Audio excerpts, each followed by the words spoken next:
important thing to keep in mind, giving into what is happening this moment and what happened with this attack on Venezuelan soil, I think that we need to start by saying that it is a flagrant violation of international law. We have said it, and many analysts are repeating it. This is a violation of Articles 1 and 2 of the UN Charter. It's making a point that what happened on January 3rd in Venezuela with the attack of the United States on Venezuelan soil, not only in the capital Caracas, but also in other points like the state of Miranda, of Aragua, La Guaira, is that it crossed a definite red line in terms of the international scene, in terms of the international law. That is, in terms of what is allowed between the countries in the coexistence that the world has built, at least from World War II onward. We had already seen these red lines being crossed. And that is why many experts are pointing to a moment before and after Gaza, before and after the ongoing genocide in Gaza that, of course, was already mounting so much violence and aggressions against Palestinians. But after 2023, the amount of pressure and the amount of violence that was at the same time being live streamed and shared with the entire world, that was so significant and so brutal.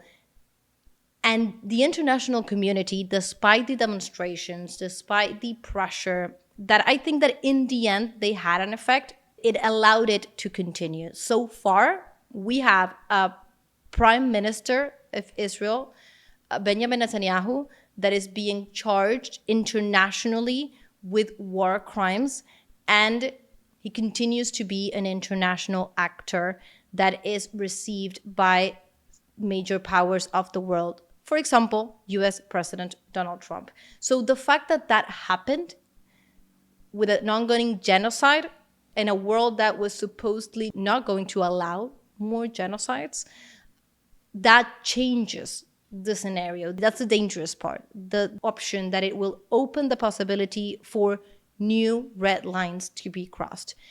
And this one is another red line that is being crossed. And that is the situation that we are in right now. A completely different, unseen situation, and particularly unseen in this side of the world, in Latin America, in which you have a flagrant aggression, flagrant violation of international law, the kidnapping of a constitutional president, a president that is now a prisoner of war of a major power that is the United States, and an institutionality in that South American nation that continues following the measures that it had taken beforehand. And everything is being debated on that scenario. And what you have on the ground is that popular process, that popular movement, the social organizations, the civil organizations coming out on the streets with two main claims: the return of that kidnapped president and his comrade Celia Flores, and the defense of the territorial integrity and the rejection of the interventionist, imperialist aggressions. So I think that everything that is happening at this moment needs to be looked upon through this lens, understanding what it means for Venezuela. But if we're looking at this from any other part of the world, understanding what it means for the world. This is a direct aggression, not only for Venezuela, but for Latin America and the Caribbean in particular. We cannot understand the constant aggression in Venezuela and the escalation since the middle of 2025 until this moment. We cannot understand that without understanding that this happens in a context of different forms of aggressions and interventions in other places of Latin America and the Caribbean that are taking different shapes depending on the case, but they are all building a map of the United States trying to reinforce its control over one of the closest territories that, since what was called as the Monroe Doctrine, they have deemed as sort of like an extension of its own territory. In a moment of crisis for that imperialist power, they understand that they need to strengthen their control of that territory, because basically if they lose control of that territory, if they lose it to other powers, for example, China, then that would be very, very, very bad news for them. So we cannot understand what is happening in Venezuela without understanding that it's an attack to the international system as a whole. And then it's just one part, maybe the most relevant part or the easiest to see and most brutal part, but it's one part of a broader movement that is trying to increase control on the entire Latin American and Caribbean region. That is why it's so important to understand this from an international perspective and understand that there needs to be an international response. So when we're talking about this broader map, we are talking about the interference in electoral process, like, for example, Honduras just weeks ago, the direct involvement in other electoral processes, like, for example, Argentina, also a few months ago, the direct threats in terms of imposing or not imposing tariffs, for example, with Brazil, in which the US government directly tried to influence the judicial process against former President Jair Bolsonaro, accused of a coup attempt against President Lula da Silva. So we have, in this year alone, that also started with the increased aggression against Panama and the sovereignty of the canal. That was just weeks into the administration of Trump. Trump came into power and started talking about the Panama Canal. And from that moment onward, we've seen different forms, more aggressive, less aggressive, with friendly governments, with not friendly governments. But it's all part of a major plan. And this doesn't come from the just abuse of different analysts of experts. This comes from the speech of the government of the United States itself. They are saying it in all these clear words. They are explaining it themselves in every press conference that they give. So I think that is what is happening in Venezuela right now. That attack on the international system, and one of the most relevant and brutal attacks on a broader system of control towards Latin America and the Caribbean. I think that we still need to continue to monitor and see what the response of the other countries in Latin America and Caribbean will be and continue to be. Of course, we've had the first reactions. Almost all of them have been of straight rejection to this sort of action.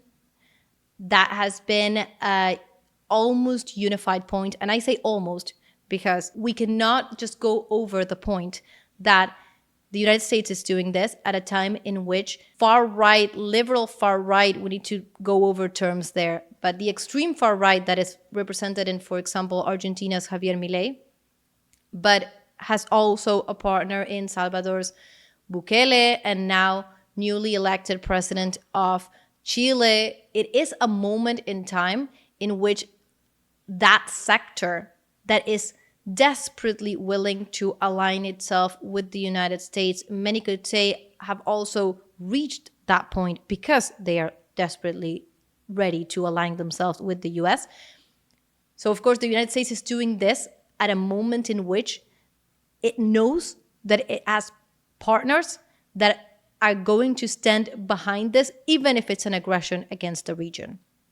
So those voices are backing this aggression, sadly, because it's a red line against the region that had just since 2014, but even before 2014 was the formal declaration declared as a zone of peace. So the fact that you have now far-right governments just almost applauding U.S. aggression, direct aggression with explosions and bombs on the Latin American territory is a terrible thing to say, but it is happening. So they're doing this at a time in which that is also the case for the continent. Some governments of these that the United States have directly helped get there or strengthened them to get there. And that was another side of the greater control over the region. But even though you have those cases, you have great major powers like Brazil, like Mexico, for example, of course, speaking against this aggression and responding in a forceful way. The message of the president of Mexico, Claudia Sheinbaum, has been always one of great clarity in this sense, and also one of the most important to monitor the relationships within the region and the United States. Mexico is at the same time one of the most important in terms of economic activity, members of the Latin American and Caribbean region, and the main trading partner with the United States, as well as the one that shares the border with the United States. So the position that Mexico follows is very important.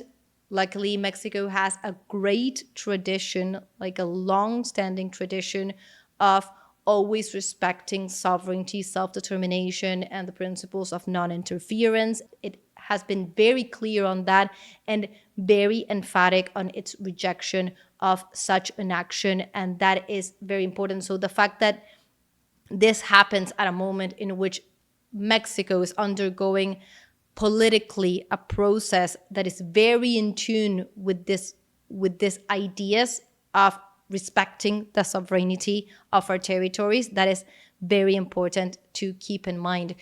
So, but I was saying we need to still wait to see if there is a way in which this leads to greater unity in terms of our response.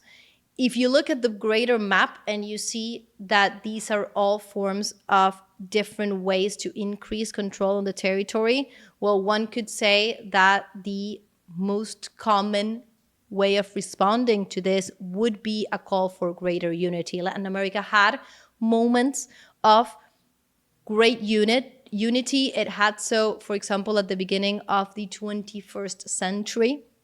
And that was the moment in time in which it could most definitely and with great strength reject plans from the United States to increase control on Latin America. For example, the rejection of the FTAA, the possibility that United States was proposing of having like a great free trade agreement that was actually a way of increasing its commercial capacities and its possibilities within the region, that would have had very bad impacts in terms of the local economies for the region, and particularly with a special toll on the popular sectors, and with a great unity between the governments that were left-leaning at that moment and very united.